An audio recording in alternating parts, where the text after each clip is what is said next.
ನೀನು ಚಿಕ್ಕವನಿದ್ದಾಗಿಂದ ಮುದುಕಾಗಿ ಸಾಯೋವರೆಗೂ ಎಷ್ಟು ಗಳಿಸಿದ್ದೆ, ಎಷ್ಟು ಕೋಟಿಗೆ ಬೆಲೆ ಬಾಳುತ್ತಿದ್ದೆ ಎಂಬುದು ಓನ್ಲಿ 3 ಗಂಟೆಯಲ್ಲಿ ನಿನ್ನ ಹೆಣ ಸುಟ್ಟು ಬೂದಿಯಾದಾಗ ಗೊತ್ತಾಗುತ್ತೆ ನೀನು ಎಷ್ಟು ಗಳಿಸಿದ್ದೆ, ಎಷ್ಟು ತಗೊಂಡೋದೆ ಅಂತ. ಇದನ್ನು ಗೊತ್ತಾಗುವುದು ಪ್ರಸಿದ್ಧವಾದ ಸ್ಥಳವಾಗಿರುವಂಥ ಕಾಶಿ ಮಣಿಕರ್ಣಿಕಾ ಘಾಟಿನಲ್ಲಿ. ಜೀವನ ಎಂಬುದು ಒಂದು ಅದ್ಭುತವಾದಂಥ ಗಾಡ್ ಗಿಫ್ಟೆಡ್ ಎಂದು ನಾವು ಗೊತ್ತು. ಆದರೂ ನಾವು ಒಳ್ಳೆಯ ಕರ್ಮಗಳನ್ನು ಬಿಟ್ಟು ಕೆಟ್ಟದ್ದನ್ನೇ ಜಾಸ್ತಿ ಬಯಸುತ್ತೇವೆ. ಒಳ್ಳೆಯ ಕರ್ಮಗಳ ಬಗ್ಗೆ ನಾವು ನಂಬಬೇಕು, ನೋಡಬೇಕು, ಅದು ತಿಳಿಯಬೇಕು ಅಂದರೆ ಕಾಶಿ ಮಣಿಕರ್ಣಿಕಾ ಘಾಟಿಗೆ ಒಂದು ಸರಿ ನೀವು ವಿಸಿಟ್ ಮಾಡಲೇಬೇಕು. ಇದು ಕಾಶಿ ನಗರಿ, ದೇವ ನಗರಿ ಎಂದು ಕರೆಯುತ್ತಾರೆ. ಇಲ್ಲಿ ಅಜ್ಞಾನಿಗಳು, ಜ್ಞಾನಿಗಳು, ಅಘೋರಿಗಳು ಎಲ್ಲರನ್ನೂ ನೀವು ನೋಡಬಹುದು. ಎಲ್ಲರೂ ಹೇಳುತ್ತಾರೆ ಇಲ್ಲಿ ಮೋಕ್ಷ ಸಿಗುತ್ತದೆ ಎಂದು. ಆದರೆ ಇಲ್ಲಿ ಸಿಗುವುದು ಹೊಸ ಜೀವನಕ್ಕೆ ಆರಂಭ. ಒಳ್ಳೆಯ ಕರ್ಮದಿಂದ ಸಿಗುವುದು ಅಷ್ಟೇ.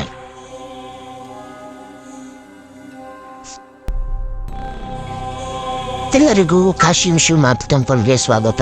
ಇಲ್ಲಿ ದೇವತೆಗಳು ನೆಲೆಸಿರುವುದರಿಂದ ಇಲ್ಲಿ ಪುರಾತನ ಕಾಲದಿಂದಲೂ ಶಿವ ಪಾರ್ವತಿ ಇಲ್ಲೇ ಇರುವುದೆಂದು ನಂಬಿಕೆ. ಇಲ್ಲಿ ಆಲ್ಮೋಸ್ಟ್ ಎಲ್ಲರೂ ಗಂಗಾ ಸ್ನಾನವನ್ನು ಮಾಡಿ ಗಂಗಾ ಆರತಿಯನ್ನು ದರ್ಶನವನ್ನು ಪಡೆದುಕೊಂಡು ಎಲ್ಲ ಘಾಟಗಳನ್ನು ನೋಡಿಕೊಂಡು ಇಲ್ಲಿ ತಮ್ಮ ತಂದೆ ಪಿತೃ ಪಕ್ಷ ಅದು ಇದು ಎಲ್ಲಕ್ಕೂ ಮೋಕ್ಷ ಸಿಗುತ್ತದೆ ಎಂದು ಪೂಜೆ ಮಾಡಿಸಲು ಇಲ್ಲಿ ಬರುತ್ತಾರೆ. ನಾನು ನೋಡಿದಂಗೆ ಇಲ್ಲಿ ಅಘೋರಿಗಳು ತಾವಾಗಲೇ ಹೆಣಗಳ ಜೊತೆ ಮಾತನಾಡುತ್ತಿರುತ್ತಾರೆ. ಅದನ್ನು ನೋಡಿ ನನಗೆ ವಿಚಿತ್ರ ಆಗಿಬಿಡ್ತು. ಏನಿದು ಈ ಥರ ಎಲ್ಲ ಇದೆ? ಇಲ್ಲಿ ನೋಡಿದ್ರೆ ಹಡಗುಗಳಲ್ಲಿ ದೊಡ್ಡ ಕಟ್ಟಿಗೆಗಳು ಬಿಡುತ್ತಾ ಇದೆ ಕಂಟಿನ್ಯೂ. ಎಲ್ಲ ಡೆಡ್ ಬಾಡಿ ಸುಡೋದು, ಅದನ್ನು ಬಾಡಿನ ಎತ್ತಿ ಹಾಕೋದು, ಎಲ್ಲಿ ನೋಡಿದ್ರು ಹರ ಹರ ಮಹಾದೇವ ಎಂದ ಕೂಗಾಟ.